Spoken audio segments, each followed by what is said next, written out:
오늘 은혜 받으실 하나님의 말씀은 출애굽기 7장 1절에서 7절 말씀이 되겠습니다.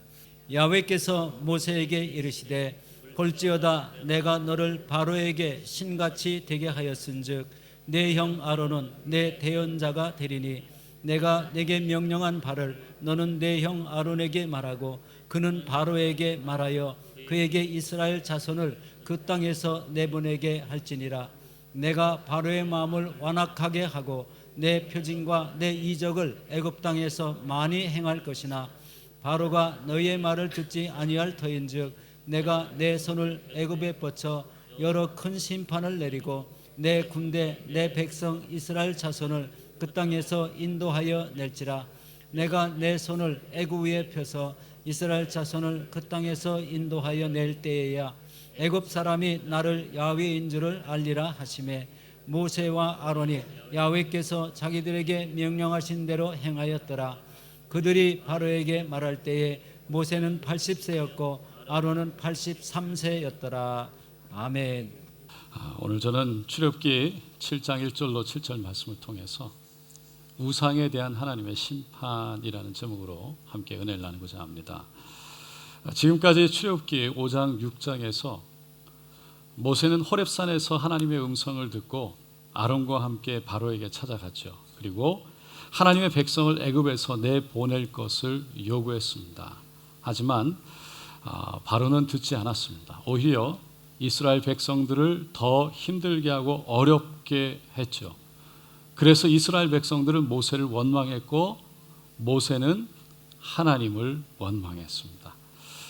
그때 하나님은 모세에게 다시 한 번 더 이스라엘 백성들에게 가서 너희를 내 백성으로 삼고 나는 너희의 하나님이 되고 아브라함과 이삭과 야곱에게 주리라 한 약속의 땅으로 인도해 갈 야훼 하나님이시다라고 전할 것을 말씀하시죠. 하지만 이스라엘 백성들은 이미 마음이 상해서 모세의 말을 들으려고 하지 않았습니다. 그래서 실망한 모세, 돌아온 모세에게 하나님은 놀랍게도 다시 한번 바로에게 말하라고, 그래서 바로에게 말해서 이스라엘 자손을 애굽 땅에서 내보내게 하라고 말씀합니다. 바로는 그때 모세는 좀 화가 났던 것 같아요. 이스라엘 자손도 내 말을 듣지 않는데 어떻게 내가 말로 그를 듣게 하고 바로가 이스라엘 백성을 내보낼 수 있게 하겠습니까? 나는 입이 둔한 자입니다 라고 울분을 토하죠. 그때 하나님이 모세와 아론의 족보를 꺼내 들었다고 그랬습니다. 그 의미는 바로 이때를 위해서 너희들을 준비했다는 겁니다. 그리고 너희들이 준비되어지기 위해서 그만큼 많은 사람들이 하나님의 섭리 가운데 준비되어졌다는 것이죠. 그러니 너희들이 너무나 귀하고 너희들은 하나님의 계획과 섭리 가운데 인도함 가운데 있다는 것을 말씀하셨던 거예요. 그러니까 너가 모세가 말을 잘한다고 바로가 이스라엘 백성들을 내보내는 것도 아니고 너가 말을 잘 못한다고 바로가 이스라엘 백성들을 내보내지 못하는 것도 내보내지 않는 것도 아니라 결국은 모든 것이 하나님의 계획과 섭리 안에 있다는 것을 말씀하면서 힘을 내고 용기를 내라고 격려해 주셨던 겁니다. 하지만 모세는 6장의 마지막 절에 다시 한번 이렇게 하나님 앞에 외칩니다. 모세가 야훼 앞에서 아뢰되 나는 입이 둔한 자이오니 바로가 어찌 나의 말을 들으리까. 그러자 하나님이 오늘 본문 말씀 1절 2절 말씀에서 이렇게 말씀하시죠. 다 같이 읽어보겠습니다. 야훼께서 모세에게 이르시되 볼지어다 내가 너를 바로에게 신같이 되게 하였은즉 내 형 아론은 내 대언자가 되리니 내가 내게 명령한 바를 너는 내 형 아론에게 말하고 그는 바로에게 말하여 그에게 이스라엘 자손을 그 땅에서 내보내게 할지니라. 하나님, 나는 말을 할 줄 모릅니다. 하나님, 그래서 바로가 어떻게 내 말을 듣겠습니까? 이스라엘 백성들도 안 듣는데. 그런데 그렇게 말하는 모세에게 하나님이 내가 너를 바로에게 신과 같이 되게 하리라 라고 말씀하는 거예요. 당시 애굽 왕 바로는요, 만물을 다스린다고 애굽 사람이 믿던 태양의 신 라라는 태양신의 아들이라고 믿었어요. 여겼어요. 그래서 사람들은 애굽 왕을 태양신 라의 아들이라는 의미로 그의 이름을 파라오라고 불렀죠. 우리가 한글로, 한국말로, 우리말로 바로라고 말합니다. 그런데 하나님이 내가 너를 바로에게 신과 같이 되게 하겠다라고 말씀하신 거예요. 그것은 모세를 통해서 그 바로에게 진정한 신의 능력을 보여주어서 모세를 바로 앞에서 신과 같은 존재로 만들어주겠다는 것이죠. 신이라고 할 때 히브리어로 엘로힘이라는 단어를 씁니다. 근데 여기서 엘이라는 단어는 곧 하나님을 뜻합니다. 그런데 보통 명사, 보통으로 그냥 쓰여지는 그런 일반 보통 명사로 쓰여졌을 때는 하나님의 대행자라는 의미를 갖게 되죠. 그러니까 내가 너를 바로 앞에서 신같이 되게 했다라는 것은 내가 너를 하나님의 대행자가 되게 했다라는 뜻입니다. 성경에 보면 믿음의 사람들이 참 많이 나오는데 그 많은 이름들이 다 L자로 끝나요. 이스라엘이라는 나라도 마찬가지지만 다니엘, 사무엘, 요엘, 에스겔, 엘리야, 엘리사, L자가 여기저기 다 들어갑니다. 천사장의 이름을 부를 때도 가브리엘, 미가엘, 이 L자가 들어가는 거죠. 이들은 다 하나님을 대신해서 하나님의 말씀을 전하는 대행자의, 대리자의 모습을 갖고 있다라는 뜻입니다. 이렇게 믿음의 사람들이 하나님 앞에서 신처럼 되어지는 일들이요, 오늘 본문에 나오는 구약에서 모세만이 아니고요, 신약 성경에도 사실은 나옵니다. 사도행전 14장에 보면 사도 바울과 바나바가 신으로 추앙되어지는, 높여지는 사건이 나오죠. 루스드라라는 지역에서 태어나서 단 한 번도 걸어본 적이 없는 사람을 향해 사도 바울이 내 발로 일어나라 라고 얘기했을 때 그 사람이 일어나서 걷는 것을 본 수많은 사람들이 신들이 사람의 형상으로 우리 가운데 내려오셨다고 외치면서 바나바를 제우스로, 바울을 헤르메스로, 그리스 신화의 신들로 불렀던 거죠. 또 사도행전 28장에서 바울이 로마로 이송되어지는 과정 속에 유라굴로 광풍을 만나면서 배가 파손되어져 버렸죠. 그러면서 멜리데라는 섬에 겨우 수영해서 들어가게 됩니다.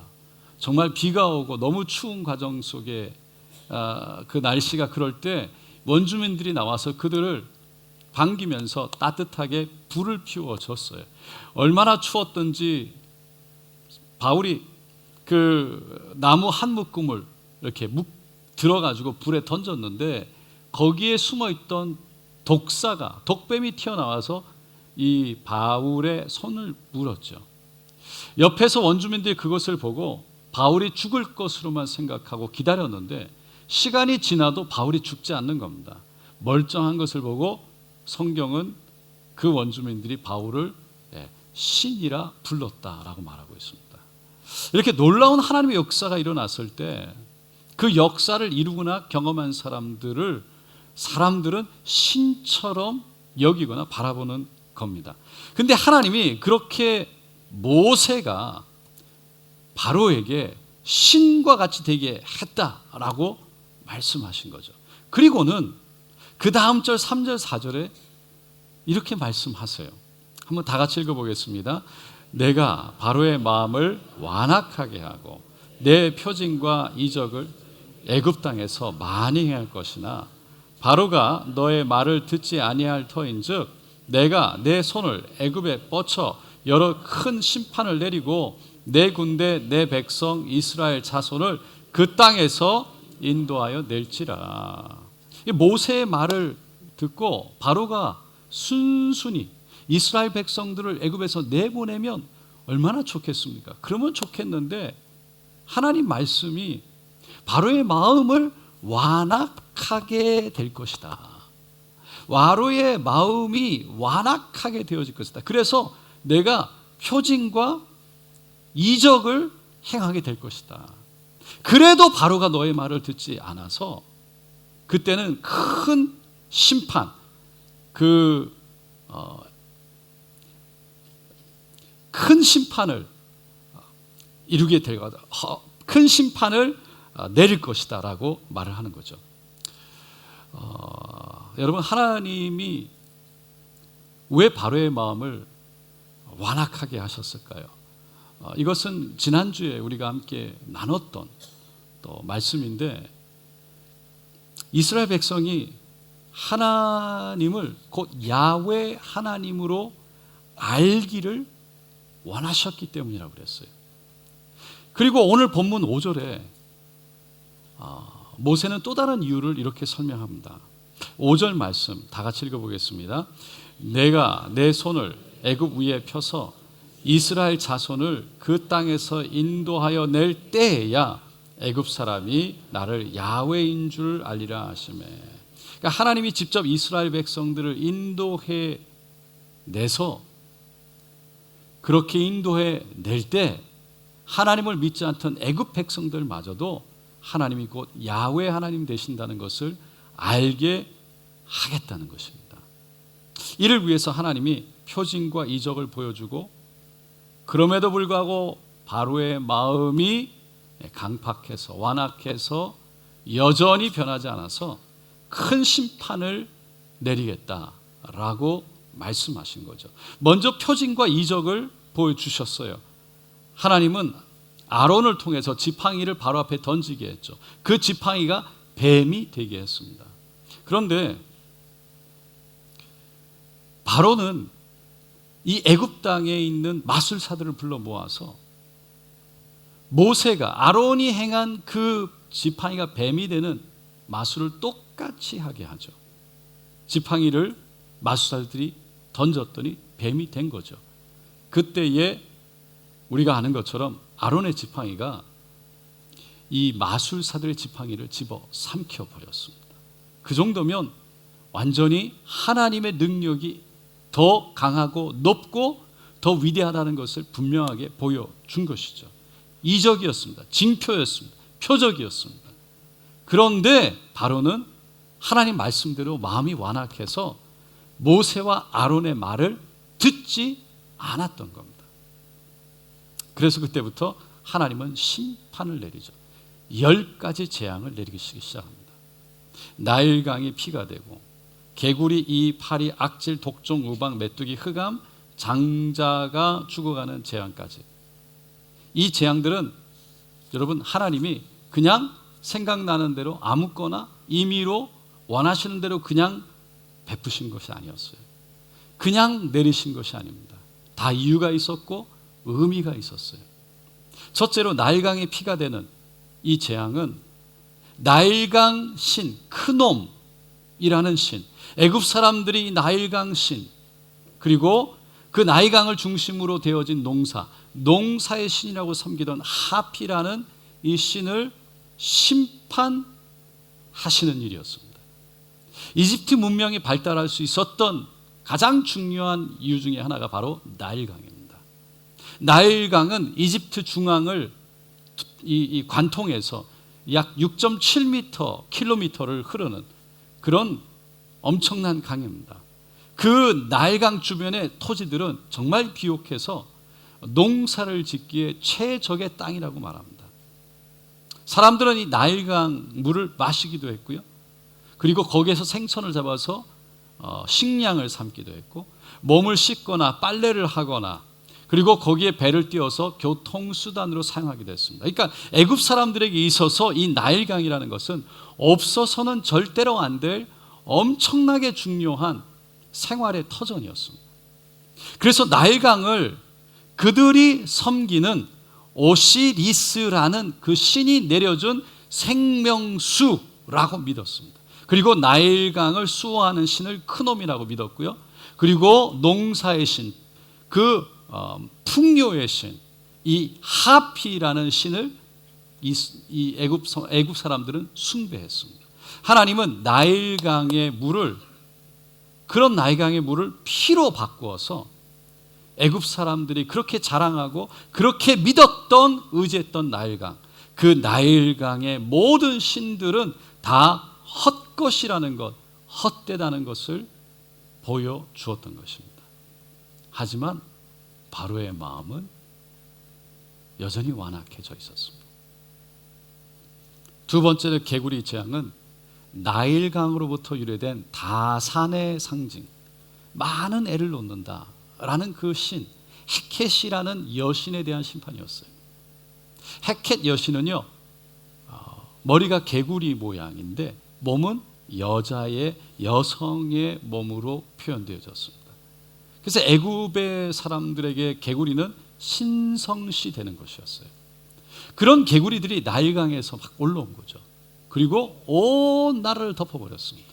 결국 바로가 부탁해서 모세가 기도했을 때 그 많던 개구리들이요, 다 시체로 변하죠. 다 죽어버립니다. 산더미처럼 시체가 되면서 거기서 악취가 나오기 시작합니다. 엄청난 냄새가 나는 겁니다. 결국은 그들이 신성하게 여겼던 그 개구리, 그 신성하게 여겼던 것들이 너무나도 더러운 것들로 변해버린 거죠. 그래서 정말 바로가 하나님의 위대하신, 그들이 섬기는 신이 아무것도 아닌 것을 알기는 원했지만 여전히 바로의 마음은 완악했습니다. 세 번째로 이 재앙이 애굽에 내렸는데, 이 재앙은 애굽의 땅의 신이라고 불리는 겝에 대한 심판이었어요. 아론이 지팡이를 들고 땅의 티끌을 치자 애굽의 티끌이 다 이가 되어서 온 사람과 짐승이 붙었죠. 하지만 여전히 바로의 마음은 완악했습니다. 네 번째 파리 재앙은 곤충의 신이라고 불리는 하트콕, 투구 풍뎅이 신이라고 불리는 카페라에 대한 심판이었어요. 파리 재앙부터는요, 온 애굽 땅에 일어난 것이 아니라 애굽 사람들이 사는 것만 일어났어요. 파리 재앙은 원어로 아보르라고 되어 있는데, 이 단어는 파리를 포함해서 바퀴벌레나 딱정벌레 같은 큰 날벌레, 이 작은 날벌레가 아니라 큰 날벌레들을 모두 합친 말이래요. 그러니까 큰 날벌레들이 사람의 피부에 타닥타닥 다 붙어가지고 까맣게 피를 빨아먹는 일이었어요. 그런 파리 때의 공격이요, 애굽 사람들이 사는 곳에만 일어났고 이스라엘 사람들이 사는 고센 땅에는 하나도 없었던 거죠. 하나님은 애굽 사람들은 바로의 백성이지만 이스라엘 백성은 하나님의 백성이라는 것을 분명히 구별해서 보여주셨던 겁니다. 그럼에도 불구하고 바로의 마음은 여전히 완악해져 있었습니다. 다섯 번째, 악질 재앙이 임하죠. 이거는 황소의 신이라고 부르는 아피스에 대한 심판이었습니다. 애굽 사람들은 가축들도 신으로 여겼어요. 섬겼어요. 그 중에 소를 아주 신성시했답니다. 그래서 황소를 상징하는 이 아피스라는 신, 풍요를, 다산을, 축복을, 건강을, 먹고 사는 문제, 자손의 번성에 대해서 주관하는, 복을 주는 신이라고 믿었던 겁니다. 그런 우상 숭배가 결국 나중에 애굽에 나와서 시내산 밑에 모세가 십계명을 받고 있는 동안 모세를 기다리다 지친 이스라엘 백성들, 이 애굽의 아피스 신을 기억하고 그들이 가져왔던 금, 이 귀고리를 다 모아가지고 황금 송아지를 만들었죠. 그 앞에 절을 하고 춤을 추고 노래를 했습니다. 그것이 곧 아피스 신의 축제였습니다. 하나님은 악질을 소뿐만 아니라 말과 나귀와 낙타와 양에까지 내려서 죽어가게 했어요. 그것을 통해서 그들이 섬기는 신보다 더 높으신, 크신, 강하신 하나님을 보여주었습니다. 이 재앙도 애굽 사람들이 사는 곳에만 내렸고 이스라엘 백성들이 사는 곳에는 내리지 않았습니다. 하지만 바로의 마음은 금방 또다시 완악해져 버렸습니다. 여섯 번째 독종 재앙은 의술의 신 임호탭과 악마의 눈을 가진 타이폰이라는 신에 대한 심판이었습니다. 애굽 사람들은 왕궁에 타이폰 신을 위해서 제단을 만들어 놓았어요. 그리고 그곳에서 사람을 태웠대요. 그리고 타다 남은 재를 공중에 뿌리는데 그 재가 가는 곳마다 재앙이 달아나게 된다. 재앙을 없애고 악신의 노여움을 달랜다라고 믿었대요. 하나님은 애굽 사람들이 사용하는 그 재를 비슷한 방법으로 사용하셨어요. 그러니까 모세가 화덕에서 재를 두 움큼을 집어들었죠. 그리고는 하늘에 날렸습니다. 그런데 그 재가 가는 곳마다 악성 종기가 독종이 일어난 거죠. 이 독종은 히스기야가 죽을 때 걸렸던 병이었고요, 욥이 걸렸던 병과 같은 병이었습니다. 그리고 요한계시록 16장 2절에 마지막 날 하나님이 예수님 주께서 재림하시기 바로 전에 온 땅에 내릴 재앙이라고도 말씀합니다. 하나님은 그들이 믿던 것과 정반대로 제가 오히려 재앙을 제하는 것이 아니라 그런 악신의 노여움을 달래주는 그런 것이 아니라 오히려 독종이 되게 하셔서 하나님은 그들이 섬기는 신들이 다 허상이고 그들에게 선이 되고 그들에게 복이 되는 것이 아니라 오히려 재앙이 된다는 것을 분명하게 보여주셨던 겁니다. 그럼에도 불구하고 바로의 마음은 또다시 완악해졌습니다. 일곱 번째 우박 재앙이 애굽 땅에 내렸습니다. 하늘의 여신 룻, 공기의 신 슈에 대한 심판이었어요. 애굽 사람들은요, 여러 하늘 신이, 하늘에 있는 여러 신들이 날씨를 주관한다고 믿었어요. 그래서 하늘의 신 룻, 공기의 신 슈, 습기의 신 테프뉴, 그냥 붙이는 대로 신, 그것들을 다 숭배했습니다. 하나님은 모세에게 하늘을 향해서 지팡이를 들게 합니다. 그리고는 우박이 쏟아지게 했습니다. 거기에는 불덩이가 섞여서 떨어졌어요. 이 우박 재앙은요, 사람과 가축을 죽이는 강도가 높은 정말 재앙이었어요. 그래서서 하나님이 처음으로 바로에게 모세를 통해서 경고를 하죠.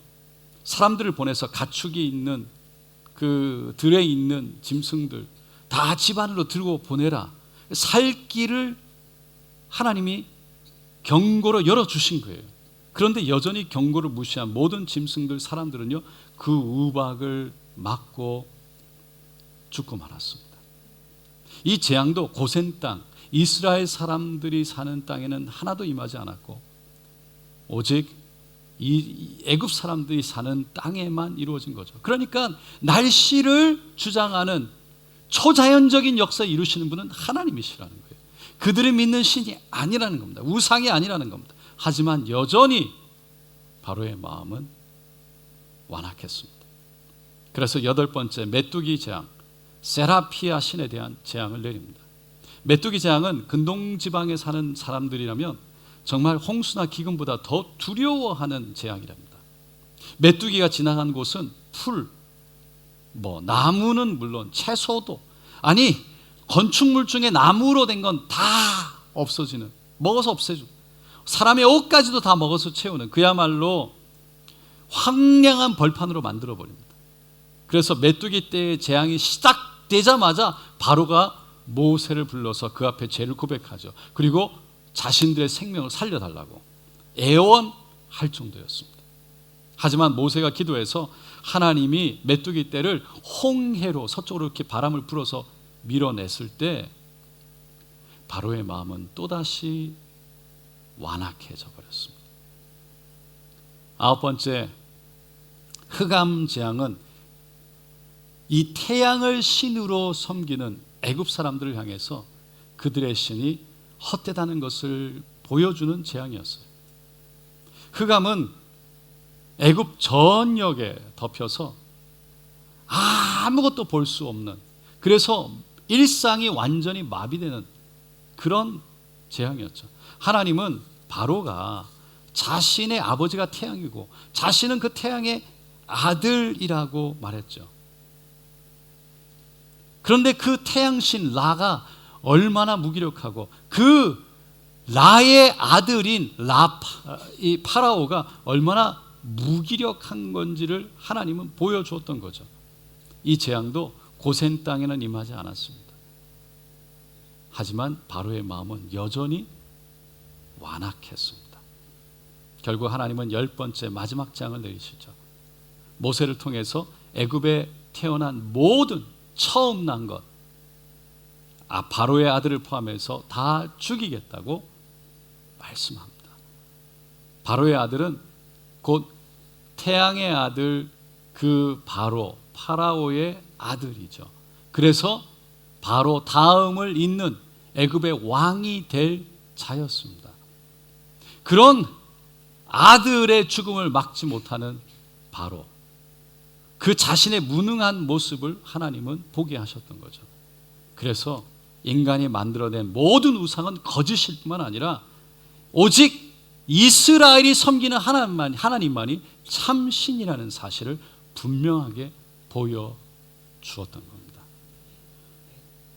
여러분, 왜 바로가 자신의 아들을 잃기까지, 장자가 죽어나고 모든 짐승도 첫것이 죽어나가기까지 여기까지 와야만 했을까요? 바로 그 바로 왕의 완악한 마음 때문이었죠. 완악한 마음이라는 것은 마태복음 13장에 예수님이 비유로 설명하셨던 그 마음과 같은 거죠. 길가와 같은 마음, 돌밭과 같은 마음, 가시떨기와 같은 마음. 그래서 딱딱하고 굳어져서 수분도 없고 완전히 말라서 고집이 센 마음인 거죠.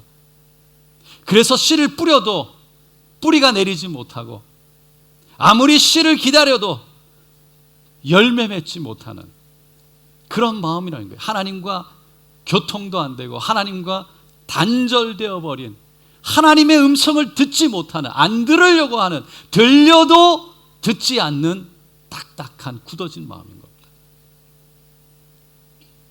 처음에 모세가 바로 앞에 서서 아론을 시켜 지팡이를 땅에 던졌을 때 뱀이 되었습니다. 그때 바로가 한 것이 무엇이었습니까? 그 정도쯤이야. 마술사를 불러서 똑같이 지팡이를 던져 뱀이 되게 했습니다. 그것이 바로 우상을 만드는 것이었어요. 우상 숭배였어요. 완악한 마음이 만들어내는 우상인 거죠. 지팡이로 뱀 만드는 기적 정도야. 이런 거는 나도 할 수 있지. 이런 거는 우리도 할 수 있어. 이건 거는 아무것도 아니야. 내 힘으로, 내 능력으로 이 정도는 이룰 수 있어라는 완악한 마음. 그것이 곧 우상 숭배를 만들어낸다는 거예요. 이 세상에 너무나 많은 사람들이 이런 마음으로 살아갑니다. 하나님이 독생자 예수를 보내셔서 우리의 모든 죄를 짊어지고 십자가의 죽으심으로 우리에게 생명을 주시되 풍성히 주시고 우리를 용서하시고 이제 우리를 자유케 하셔서 하나님의 자녀 삼으셨다고 전하지만, 그렇게 듣지만 받아들이려고 하지 않습니다. 내가 용서하고 내가 용서받으면 되지, 내가 하면 되지, 왜 예수님을 통해서 할 필요가 뭐가 있어? 그렇게 하지 않겠다는 거예요. 내가 해보겠다는 거예요. 내가 자유해보겠다는 거예요. 내가 낫겠다는 거예요. 열심히 가서 병원 가서 치유받고 내 마음을 내가 다스려서 내가 자유하고 내가 노력하면 되지, 왜 예수를 의지하고 예수를 통해서 그런 걸 누려야 되냐? 난 안 하겠다는 거예요. 그러면서 자신들만의 용서, 자신들만의 치유, 자신들만의 자유를 만들어낼 수 있는 우상을 만들죠.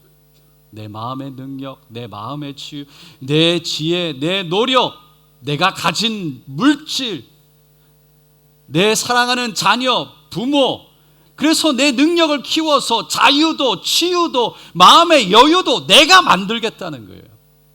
그것이 곧 우상이고 그것을 의지하는 것이 우상 숭배라는 거예요. 그 모든 것이 다 내가 만들어내는 거죠. 그래서 우상이라는 겁니다. 그리고 그것을 의지하고 붙들려고 하는 완고한 마음 때문에 교회에 나오긴 나오는데, 예배를 드리긴 드리는데, 찬양을 하긴 하는데, 기도를 하긴 하는데, 여전히 예수님이 나의 의지가 되고 예수님이 나의 믿음이 되는 것이 아니라 내가, 내 노력이, 내 지혜가, 내 힘이, 내 능력이, 내 자녀가, 내 부모가, 내가 더 살아가는, 내가 이걸 붙들고 있는 이것이 더 신뢰가 가고 그것을 더 믿게 되고, 그것이 나도 모르게 나의 우상이 되어버리고 그것을 붙잡고 살아갈 때 내가 그것을 의지하는 순간 우상 숭배가 되어버리는 거죠. 그렇게 우상을 숭배하면, 그렇게 우상을 만들고 우상을 의지하기 시작하면, 하나님은 이스라엘 백성들을 하나님의 백성으로 만들기를 원하셔서, 하나님의 백성인 것을 알기를 원하셔서, 애굽 사람들도 바로 야훼 하나님이 진정한 참신인 것을 알기를 원하셔서 그렇게 재앙을 내리셨듯이 우리의 삶 가운데 때로는 하나님이 그런 심판과 재앙을 내리셔서 딱딱한 굳어진 마음을 부드럽게 만들기를 원하시는 겁니다.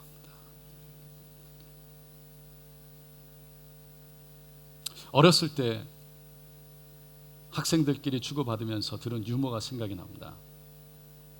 여러분, 드라큘라가 가장 싫어하는 사람이 누군지 아십니까? 옆에 있던 친구가 목이 더러운 사람이래요. 그랬더니 아니야, 목이 짧은 사람이야. 여러분, 정답은 찔러도 피 한 방울 나지 않는 사람이라는 거예요. 그런데 하나님이 가장 싫어하는 사람은 누구일까요? 성경은 우상 숭배하는 사람이라고 말합니다. 십계명에 하나님의 백성들에게 하지 말라고 금하신 10가지 계명 중에 첫 번째가 바로 너는 나 외에 다른 신을 두지 말라. 여기서 다른 신이라는 것은 사람이 만든 모든 다른 신이라는 거예요. 그 어떤 것도 사람이 만든 신이에요. 그것은 우상이라는 겁니다. 그리고는 두 번째 계명을 이렇게 말하죠. 너를 위해 새긴 우상을 만들지 말고, 또 위로 하늘에 있는 것이나 아래로 땅에 있는 것이나 땅 아래 물속에 있는 것에 어떤 형상도 만들지 말며 그것들에게 절하지 말며 그것들을 섬기지 말라. 우상을 만들지도 말지만 그 우상을 숭배하지 말라는 것이 두 번째 계명입니다. 히브리서 기자는 유대인들이 주는 핍박, 여러분, 우리가 작년에 히브리서를 쭉 봤습니다. 히브리서를 쓴 히브리서 기자는 유대인들, 예수를 믿지 않던 유대인들이요, 예수를 믿는 유대인들을 핍박했죠. 힘들게 하고 고통을 주었어요. 그래서 예수를 받아들인 유대인들이요, 다시 유대교로 돌아갈까, 유대인들, 예수를 믿지 않는 유대인들이 섬기는 유대교로 돌아갈까, 그 흔들리는 유혹 앞에서 이렇게 외쳤어요. 히브리서 3장 15절입니다. 다 같이 읽어보겠습니다. 성경에 일렀으되 오늘 너희가 그 음성을 듣거든 경노하시게 하던 것 같이 너희 마음을 완고하게 하지 말라 하였으니, 너희가 그 음성을, 하나님의 음성을, 성령의 음성을, 그분의 음성을 듣거든 성경에서 경노하시게 하던 것 같이, 누가 경노하게 했습니까? 그 경노하게 한 사람, 그 하나님을 경노하게 해서 그 마음을 완고하게 했던 그 사람들처럼 하지 말라는 거예요. 그 경노하게 했던 자가 누군지를 그 다음 절 16절로 19절에 이렇게 보면 이렇게 말하죠. 듣고 경노하시게 하던 자가 누구냐? 모세를 따라 애굽에서 나온 모든 사람이 아니냐. 또 하나님이 40년 동안 누구에게 노하셨느냐? 그들의 시체가 광야에 엎드려진 범죄한 자들에게가 아니냐. 또 하나님이 누구에게 맹세하사 그의 안식에 들어오지 못하리라 하셨느냐? 곧 순종하니 아니하던 자들에게 아니냐. 이로 보건대 그들이 믿지 아니함으로 능히 들어가지 못한 것이라. 누가 하나님을 경노하게 했습니까? 애굽에서 나온, 모세와 함께 모세를 따라 나온 이스라엘 백성들이 하나님을 경노하게 했다는 거예요. 40년 동안 광야에서 그들이 하나님을 노하게 했다는 거예요. 왜요? 가데스 바네아, 가나안 땅 바로 앞에서 12명의 점탐꾼을 보냈다가 10명이 하나님의 음성, 하나님의 말씀을 붙든 것이 아니라, 저 땅을 너희에게 주겠다는 그 하나님의 말씀을 믿은 것이 아니라, 저 땅에 보이는 대로, 내 눈에 보이는 대로, 내가 판단하는 대로, 내가 지혜에 있는 대로 도저히 저 땅에 그 네피림의 후손들 때문에 들어갈 수가 없다고, 우리는 메뚜기 같이 보인다고, 그렇게 10명의 그 정탐꾼의 말을 듣고 그렇게 땅을 치고 모세를 원망하고 울부짖던, 밤새도록 울부짖던 그 이스라엘 백성들, 그들 불순종으로 인해서 결국은 40년 광야에 쓰러져 다 죽어가고, 그 다음 세대만이, 새롭게 일어난 세대만이 가나안 땅에, 약속의 땅에, 안식에 들어가지 않았냐는 겁니다. 이러보건대 그들이 믿지 아니함으로, 그들이 하나님을 믿지 아니함으로, 하나님을 신뢰하지 아니함으로, 그들의 자신이 만든 자신의 지혜, 자신의 능력, 자신의 생각, 내가 보기에, 내 능력으로 내가 판단하기에 저 가나안 땅은 우리가 들어갈 수 없는 땅이라고 말하는 불순종, 믿음 없음으로 능히 들어가지 못했다는 거죠. 여러분, 마음이 완악했던 자가 애굽 안에서 바로 왕만이 아니었어요. 애굽을 나왔던 이스라엘 백성들도 결국 가나안 땅 바로 앞에 가데스 바네아, 가나안 땅이 보이는 그 자리에서 하나님 말씀보다 자신의 생각, 자신의 능력, 자신의 의지를 더 신뢰하는 완악한 마음을 가졌던 것이죠. 여러분, 우리도 이 땅에 살아가면서 그럴 때가 너무 많지 않습니까? 사랑하는 것들이 많지 않습니까? 여러분, 사랑하는 것이 문제가 아닙니다. 그러나 우선순위가 뒤바뀔 때 문제가 되는 것이죠. 문제는 조금만 더 하나님보다 사랑, 조금만 더 하나님보다 의지하고, 조금만 더 하나님보다 믿게 될 때, 나도 모르게 우상을 만들기 시작할 때, 우상 앞에 섬기기 시작할 때, 여러분, 그때가 있는데, 중요한 건 바로 그때 하나님의 음성이 들려오는 순간 우리는 그 말씀 앞에 마음을 부드럽게 해서 하나님의 음성을 듣고 돌이켜서 순종해야만 한다는 것입니다. 이스라엘 백성들이 바벨론이 쳐들어와서 예루살렘이 망하고 수많은 유다, 이스라엘 백성들이 그 바벨론의 포로로 잡혀갔죠. 그렇게 끌려간 이스라엘 백성들에게 에스겔 선지자가 하나님께서 이렇게 하실 것이다 라고 외치는 말씀이 있습니다. 에스겔 26장 24, 25, 26절인데 다 같이 읽어보겠습니다. 내가 너희를 여러 나라 가운데에서 인도하여 내고 여러 민족 가운데서 모아 데리고 고국 땅에 들어가서 맑은 물을 너희에게 뿌려서 너희로 정결하게 하되, 곧 너희 모든 더러운 것에서 우상 숭배에서 너희를 정결하게 할 것이며, 또 새 영을 너희에게 두고 새 마음을 너희에게 주되, 너희 육신에서 굳은 마음을 제하고 부드러운 마음을 줄 것이라. 그렇게 죄 때문에, 우상 숭배 때문에, 하나님을 저버렸기 때문에 결국은 바벨론에 의해서 멸망을 당하고 바벨론을 포로로 잡혀간 이스라엘 백성들을 향해서 하나님은 여전히 그들을 사랑하셔서 그들을 다시 고국 땅으로 불러들이고 맑은 물, 하나님의 말씀으로 그들을 씻어내며 정결케 하여서 더러운 것, 모든 우상 숭배에서 정결하게 할 뿐만 아니라 하나님의 영, 새 영을 부어주셔서 결국은 새 마음을 갖게 하시고, 딱딱해진 마음, 굳은 마음을 제하고 부드러운 마음을 하나님께서 허락해 주시겠다는 겁니다. 여러분, 성령님 오셔서 우리에게 말씀하실 때, 여전히 우리를 사랑하셔서 하나님이 말씀하실 때 우리의 마음을 돌이켜 우상을 제하고 딱딱하여진 마음을 제하고 부드러운 마음으로 그 앞에 무릎 꿇게 되시기를 간절히 소원합니다.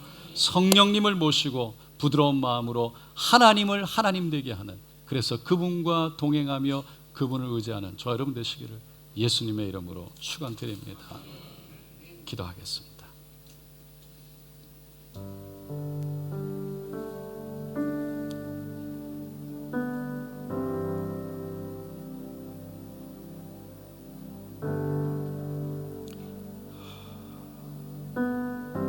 여러분, 사람이니까 넘어질 때 있지요. 순간순간 하나님, 우리도 모르게 내 자식, 내 자녀, 내 물질, 그걸 더 사랑하게 되고, 순간순간 나도 모르게 내 자신을 더 의지하고 나를 믿고 내 능력, 내 힘으로 해보겠다고 하나님보다 앞설 때가 있지요. 그런데 그때 하나님의 말씀이 들려올, 그때 하나님의 음성이 들려, 그때 하나님의 손이 우리에게 내어질 때 우리는 굳어진 마음, 딱딱해진 마음, 완악한 마음을 제하고 우리의 손을 들어 그분의 손을 붙잡고 우리의 마음을 돌이켜 새 영으로 새로운 마음을 가져 그 말씀 앞에 순종으로 나가야 한다는 것입니다. 그때 하나님 우리를 다시 한번 감싸주시고 싸매주시고 용서하시고 치료하시고 회복해 하시고 하나님께서 우리를 붙들어 일으켜 주실 줄로 믿습니다. 오늘 하나님, 내 마음에 무엇이 우상입니까? 하나님, 나도 모르게 우상 삼는 내 마음을 완악하게 해서 하나님의 음성을 듣지 않고 내 뜻대로 내 힘으로 이것 붙잡고 이거는 안 된다고 붙잡고 살아왔던 이 모든 것들, 하나님보다 이거를 더 신뢰하며 살아왔던 내 모습, 내 마음에 있는 것들 주님 내려놓습니다. 주님 앞에 내려놓습니다. 주여, 성령으로 내 마음을 새롭게 하여 주시옵소서. 주여, 깨닫게 하여 주시고 주님 앞에 순종하게 하여 주시옵소서. 우리 함께 주여 간절히 세워 물고 기도합니다. 주여, 주여, 주여. 할렐루야, 할렐루야, 할렐루야, 할렐루야.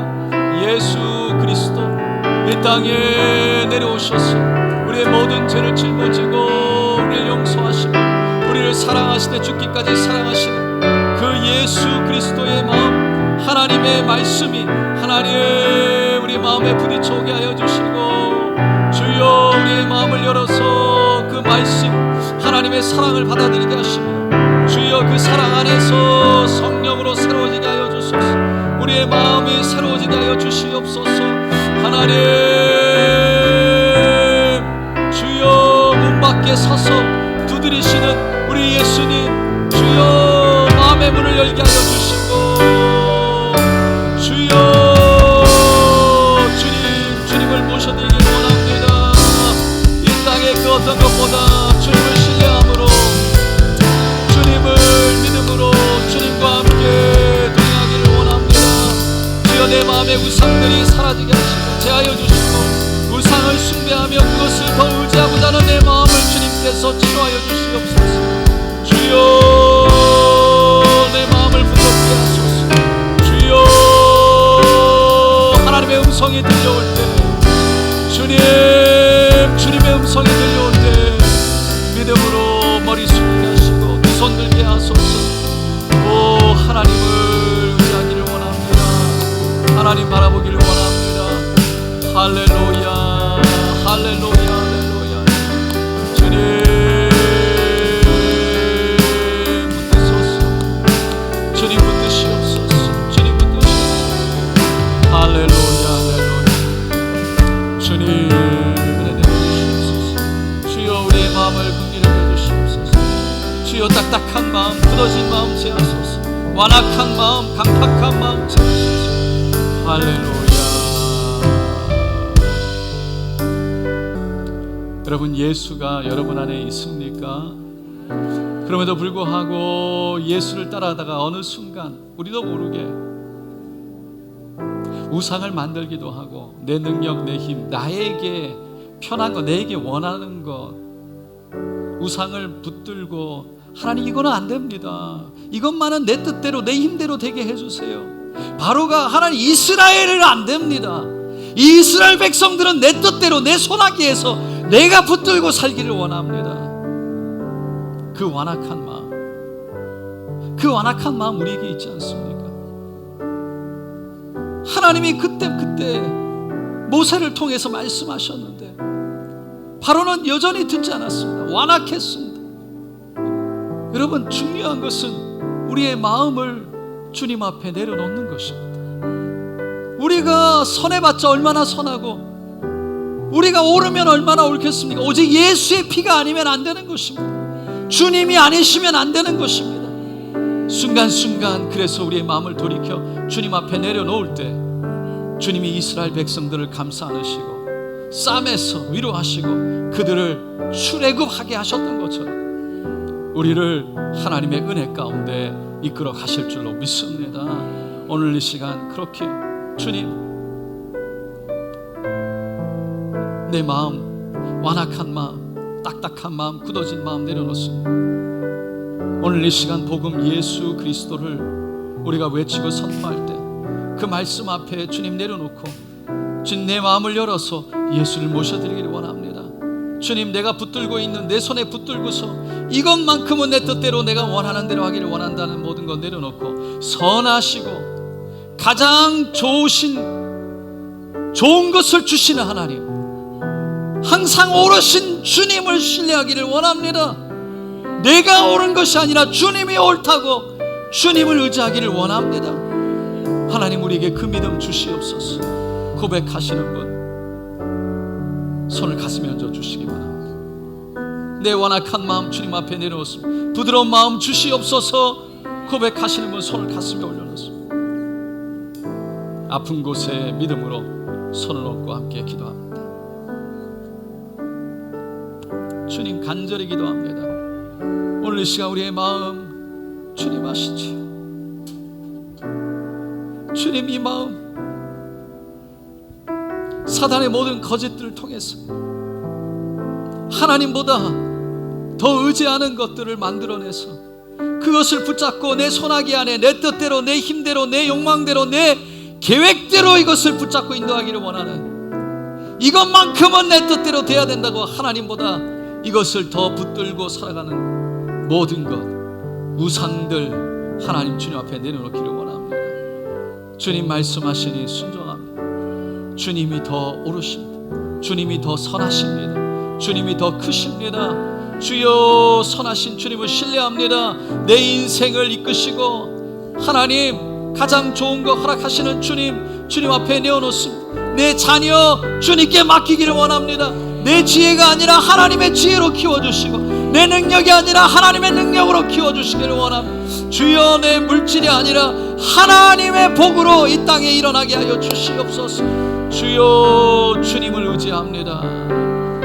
이 시간 나사렛 예수 그리스도의 이름으로 명하노라. 우리의 생각과 마음속에 모든 우상으로 우리를 속이고 거짓말로 그 우상을 숭배하게 하는 것들아 묶기를 받고 떠나갈지어다. 하나님보다 더 의지하게 하는 것들아 떠나갈지어다. 하나님보다 더 크게 보이게 하는 것들아, 이것이 아니면 안 된다고 우리의 마음을 누르고 그 불안하게 만드는 것들아 예수의 이름으로 명하노니 떠나갈지어다. 예수의 이름으로 명하노라. 이 시간 모든 질병과 병나도 떠나갈지어다. 아픔과 고통도 사라질지어다. 모든 불안과 걱정과 좌절과 절망도 떠나갈지어다. 우리의 완악한 마음, 마음을 딱딱하게 굳은 마음 이 시간 예수의 이름으로 명하노니 떠나갈지어다. 주님, 우리의 마음을 부드럽게 하셔서 주님과 동행하게 하여 주시고 주님과 동행하는 기쁨과 주님이 인도하시는 그 길 가운데 하나님의 선하심을 경험하는 복을 누리게 하여 주시옵소서. 감사합니다. 감사합니다. 오늘도 역사하신 분은 오직 성령님이십니다. 하나님 홀로 영광 받으시옵소서. 감사드리며 예수님의 이름으로 기도드리옵나이다. 아멘.